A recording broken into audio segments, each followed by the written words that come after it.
hi lai shin mi nun ram a lung re thei ngai chet cha num ton bem tu ngai kan sham ruang mang tom mu mi cheu chu kan cha fa nak pe tu mi cheu ni an kan sam ta ding ne cheu do a chuak la ka thi lo boy pa he chu lo na ni cheu do a tak lai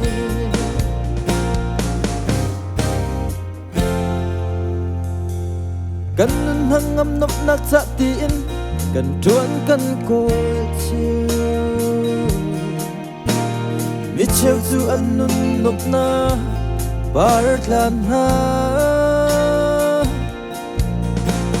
mi cheu chu an nun lung re a thei no se ser tu boy pa ni hilo sing ni cheu do a chuak la ka thi lo boy pa he chu lop na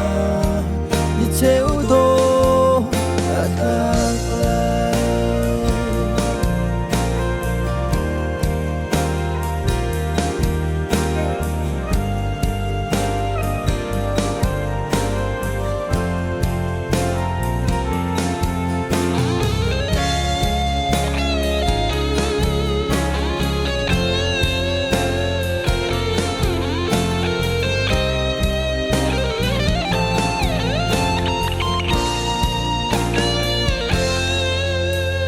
do tu em mo hoi kum tha ti in kan rua mi na chu kan lam tuan lei roi tu an si do man se do tu hoi kum tha si su lei roi mong lâu mi tot na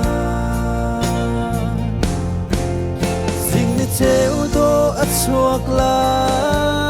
ka thi lo boy pa he chu lop na ni cheu do a tak lai lop na ni cheu do